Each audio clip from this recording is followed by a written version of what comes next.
I almost never started this YouTube channel. Not because I did not have ideas, not because I did not have time, but because every single day I told myself the same thing. I will start tomorrow. Tomorrow became next week became next month, and then I realized something. If I could not overcome procrastination, how could I ever encourage someone else to chase their dreams? That's exactly why my very first self growth video is about procrastination. Because if I had waited for the perfect moment, this channel probably would not exist.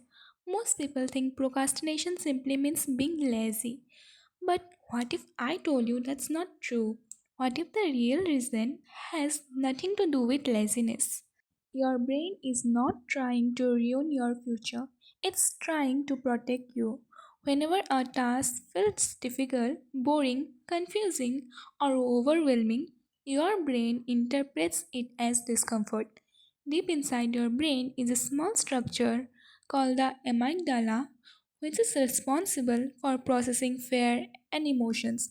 When it senses discomfort, it encourages you to avoid that feeling, and suddenly, scrolling Instagram, watching one more YouTube video, or checking your phone feels much easier than opening your notebook. Not because studying is impossible, but because your brain is choosing what feels rewarding right now.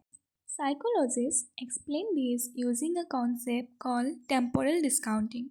It simply means that we naturally prefer small rewards we can enjoy today over bigger rewards that will come in the future. 5 minutes on social media gives your brain an instant dopamine reward. Studying for an exam may help your future, but that reward arrives weeks or months later. And unfortunately, our brains are wired to value immediate rewards more than distant ones. But that's only part of the story. Another reason we procrastinate is interest.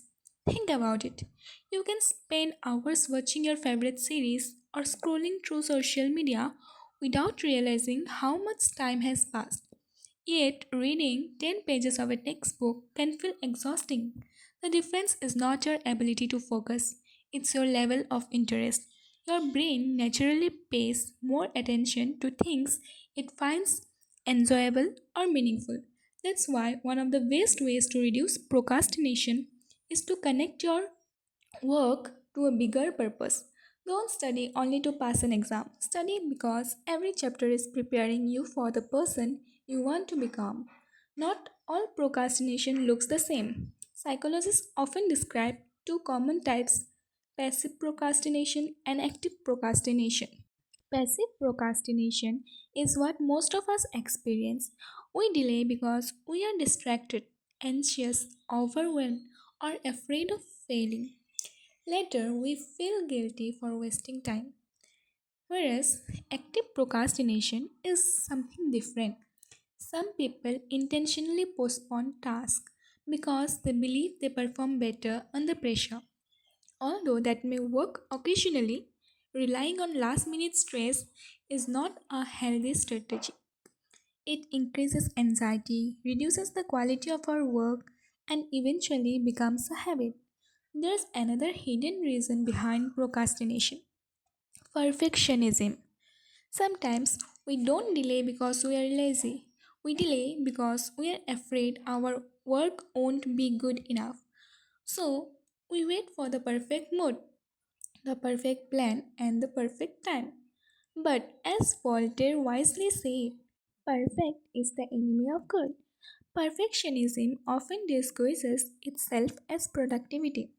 We spend hours planning, organizing, watching videos, and collecting resources. It feels like we are making progress. But planning without action is simply another form of procrastination. Many students also fall into another trap. They keep collecting information, watching educational videos, reading books, saving notes, downloading PDFs, but they rarely practice what they have learned. Knowledge is valuable, but knowledge without action creates no change. Learn the concept, acquire the skill, then practice it repeatedly, because confidence does not come from knowing. It comes from doing. So, how do we actually overcome procrastination? The first step is surprisingly simple. Make the task so small that your brain has no reason to resist it. Instead of saying, I'm going to study for 4 hours, tell yourself, I'll study for just 5 minutes. This works because starting is usually the hardest part.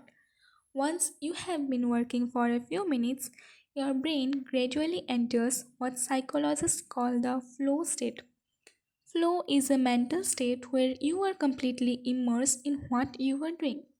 Distractions become less noticeable, time seems to pass faster, and continuing the task becomes much easier than starting. That's why beginning is often the biggest obstacle. The second strategy is to break one huge task into smaller, manageable pieces. Your brain resists mountains, it rarely resists small hills.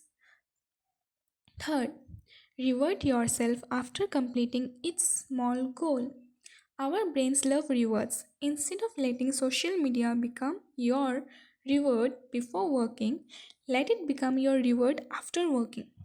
Fourth, remove distractions before you begin. Don't depend on willpower alone.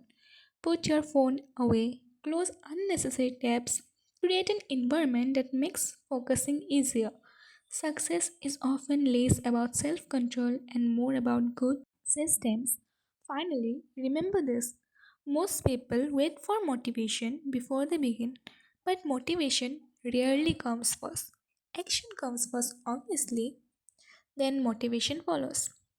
Every small action you take sends a message to your brain about the kind of person you are becoming. People who seem disciplined are not always more motivated. They have simply built the habit of starting even when they don't feel like it. If you have been waiting for the perfect day to study, to learn a new skill, to start a new business, or to chase a dream you have been postponing, maybe today is that day. Because your future is not built by the plans you make, it's built by the actions you take today. For me, that action was finally uploading this video. Maybe your first step is much smaller: reading one page, writing one paragraph, studying for 5 minutes, whatever it is. Take the first step today. Because, as Lao Tzu said, the journey of 1,000 miles begins with a single step. So, if this video helped you understand yourself a little better, consider subscribing to the EduSphere. Because here we don't just study for exams, we learn to build a better future.